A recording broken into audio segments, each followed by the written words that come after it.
So let's talk about your description and all the different things that you can potentially put in your description, / what I recommend that you might put in there and what I recommend that you maybe want to leave out, although you could if you want to. So all these things are things that I put in my description and things that you can put in yours as well to help increase your SEO and get your videos more views, obviously, but also help sell more, build more brand awareness, and capture your subscriber / viewer to your own lists and your own engagement on other platforms, okay?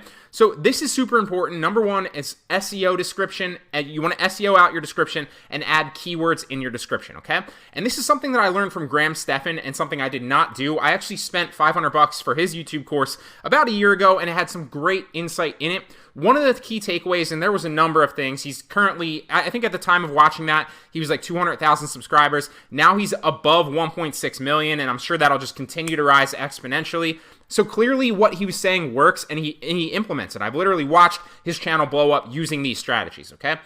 He always talks about, one of the things that was a key takeaway, is he always talks about how he literally spends a lot of time writing out a detailed description. And this is twofold because you could also use this in your content strategy to put that out on other platforms, right? Turn it into a LinkedIn article, turn it into a long text form on Facebook or something like that, right? So there's multiple reasons you want to spend time typing out a long description. First and foremost, it's going to provide more keywords in your description if you're summarizing what your video is about. And it's also going to help you SEO wise, right? Because you're going to have more long tail keywords in there, more short tail keywords in there, and you're also going to have more information to give YouTube, who can then take that information and suggest it to the right people, right? Because YouTube has data on everybody. YouTube knows what your interests are. They know what my interests are. So if you give them more information in the description and write a detailed summary, they're going to have more information to suggest that to the right people. That's first and foremost. It's one of the things I learned from Graham Stephan. I've been putting into practice myself and have seen that it works for me. Most people create a video and then they skimp on their thumbnail, right? One of the most important things. Most people create a video and then they skimp on their description, and I get it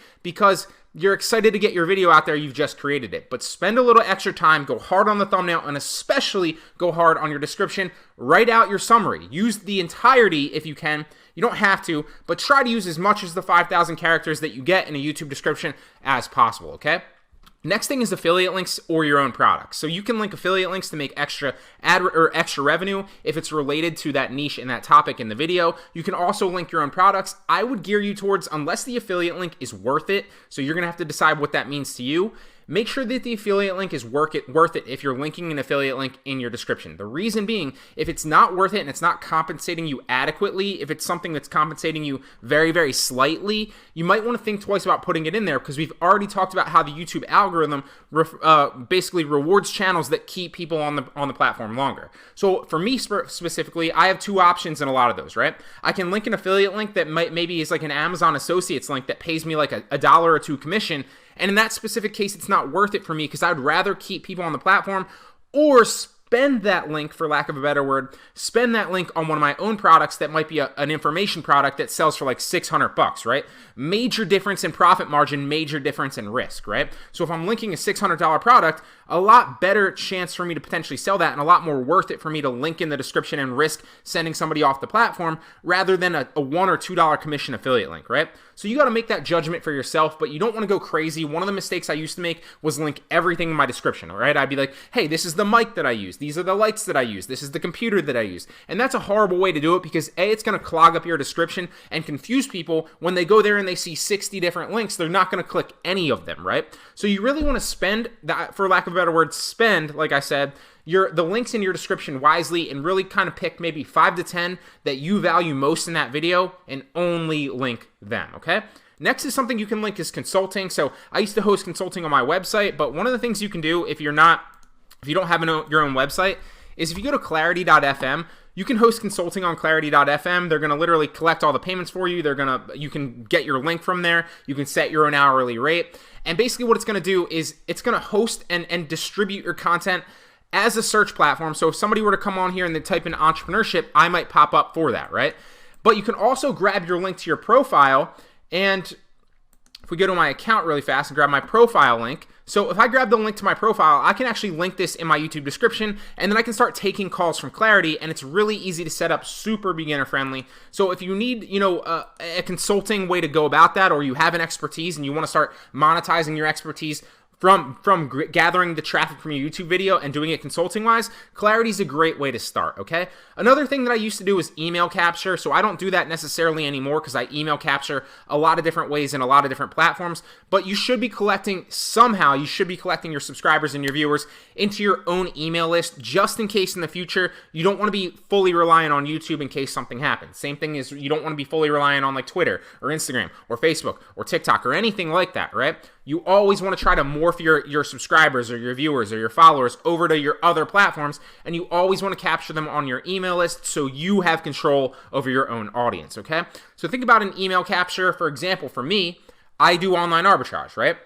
I also teach a lot of entrepreneurship insights. So 2 ways that I've email captured is, first and foremost, the current one for me is I literally get people on my Entrepreneur Academy. So if you go to learnentrepreneur.net, I actually give people away in my description. I give a free trial away. So this is a subscription plan where people can come and pay $11 a month for all my courses, right? Not just one-off courses. They're not spending $10 or $15 or $20 to buy one course. They're literally paying $11 a month, and then they can either hop on for as long as they want and take all the courses for that charge, or they can hop on, take as many as they want in a month and cancel, right? So it's a great way for me to give more value to my students without taking, or by taking less money. It's a win-win for both of us. So I house all my content here. I make a higher percentage because none of the third-party platforms that house my courses take a cut of that, so I get the entire cut pretty much, and you win because obviously you get to take more courses for a cheaper price if you want to. Now, one of the ways I capture emails is by giving a free trial away for this, and then I capture emails on the back end of my Teachable website, and I can market to people like that, okay? Another way that I used to capture emails was I used to give away, so for me specifically, my main info product is an online arbitrage course, right? It's an information product that sells for $600 currently. So one of the ways that I'd get people in my funnel and also capture their email, because my YouTube content was housing and based around a lot of online arbitrage and reselling content and videos, what I would do is I'd give away cheat sheets for online arbitrage, or how to implement wholesale online arbitrage as a beginner, or 11 different, whatever the cheat sheet is, right? Come up with something to give them for free, capture their email. And then also adding emojis to draw attention to certain links. So one of the easiest ways that you can add emojis is if you go into, let me pull it up. If you go into the YouTube Studio app, right, it's going to start popping up all your data. And if you just go into videos right here, it's the second link down. You can literally click into your videos and add emojis from your phone. That's the easiest way to do it. What that's going to do, and you can check out some of my YouTube descriptions if you want some inspiration, it's just going to draw attention if you put emojis in front of certain links or in front of certain, basically paragraphs in your description. It's going to draw attention when people are looking at your description to that specific link and help you convert a lot better. So those are things that you want to think about in your description. Maybe, don't take all of them necessarily, but identify what might work for you and your business or your brand, and then maybe add 5 to 10 relevant links, but don't go crazy. Don't make the mistake that I did. Don't add every link possible. You want to focus on maybe 5 to 10. Also, make sure you're SEOing out your description and adding keywords so YouTube can suggest it to the right people.